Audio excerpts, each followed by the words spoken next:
Just want to share our trolley for my upcoming baby. Ready na siya talaga. Ito na yung pinaka-final na setup niya. So, share ko sa inyo kung ano ba yung mga pinaglalagay ko dyan.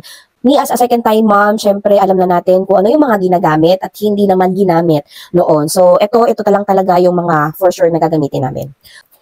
This one is from Ain Milk. Changing pad siya. Cotton po yung laman yan. Tapos, dito parang ano siya, plastic siya, kaya hindi talaga magli-leak doon sa higaan niya.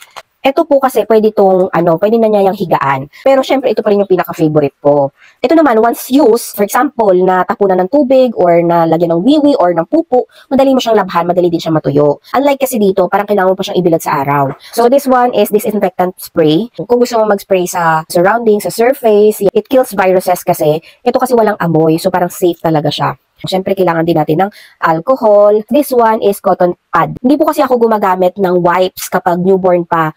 Ang pangpunas ko kay baby is warm water and cotton. Ito po yung gagamitin natin. Unlike kasi this one, ang tagal bago mo matapos mapahiran si baby, diba? So, with this cotton pad, medyo malaki-laki yung sakop niya sa puwet ni baby. Kaya, ayan, cotton pad po yung ginagamit ko doon.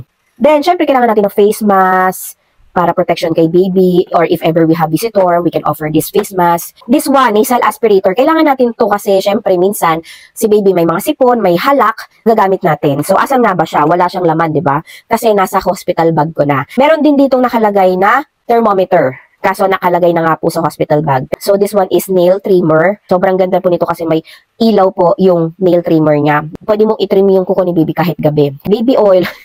Natanggal na. This is lavender scent. Mabango po kasi to, kaya gustong-gusto ko yung amoy niya. Pag nilalamig yung paa ni baby, or before siya maligo, naglalagay po ako ng baby oil. This one is lotion. Kailangan natin ng daily lotion para iwas ang dryness ng skin ni baby. Pepper changing spray for extra sensitive skin. Gamit ko na rin ito kay Enzo before. Para lang naman tong water, this is very safe sa skin ni baby kasi natural ingredients lang din yung ginamit nila dito. Pang wipes ng pupo or wiwi ni baby sa kanyang bambam. Tapos gumamit ka nito. And this one is cleansing splash. This is also water-based. Yan, instead of water, you can use this one. Ito, tira lang din to ni Enzo, is Squalane baby oil. This one naman is panglinis ng tang niya. This is disposable. Usually, ang mga breastfeed baby or even formula milk babies, meron silang natitirang mga milk sa dila, so ito yung panglinis mo. So, syempre, cotton balls. To sanitize your baby's hands, you can use this one, hand sanitizer.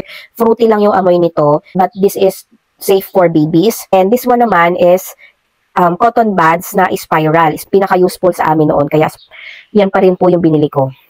Siyempre, we need wipes. Unscented wipes muna ang gagamitin natin sa ating mga newborn. Kaya unscented muna yung nandito sa ngayon. This one din gusto kong i-share sa inyo, after bites. So, just in case lang na kinagat, at least meron kayong gel na pwedeng i-apply to suit baby skin. Meron din kasi siyang cooling effect para hindi na kumate yung insect bites. Itong gantong klase, pang anti-cradle crop. Kapag medyo mahaba na hair ni baby, you can use this one. After bites from Clinfant. Tapos na tayo sa first layer. Itong mga nasa first layer, ito talaga yung pinaka-importante na madalas gagamitin para easily accessible, madali mo siyang kunin. So, punta naman tayo sa second layer. Sa second layer is diaper lang naman. Meron din tayong dry cotton wipes. Actually, first time ko palang gagamit ng dry cotton wipes. Kaya nag-try ako ng dalawang brand. From Tiny Buds. And this one naman is from Moose Gear. So, tingnan natin kung ano yung mas magandang quality sa kanila. Mag-review na lang ako soon. And syempre, kailangan natin ng mga disinfectant, antibacterial wipes. Kung gusto nyo mag-disinfect ng surface, yan yung gagamitin natin. Tapos, dito sa third layer, ito na yung mga gamit ni mommy. So, andyan na si breast milk storage bag. Ito naman is breast pad. Ito sobrang mura lang nito, tapos 100 pieces na. If meron pa tayong dugo-dugo on the first 7 days, ayan, ito po yung pwede natin gamitin. Makapal yung back part niya. So, pwede mo siya ipangtulog talaga.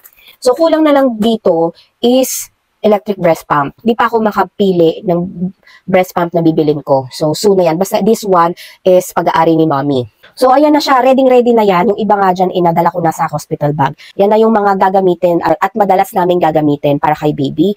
Gusto ko po talaga yung may gulong para kahit saan kami magpunta, pwede ko itong isama. Diba? Madali na lang siyang dalhin.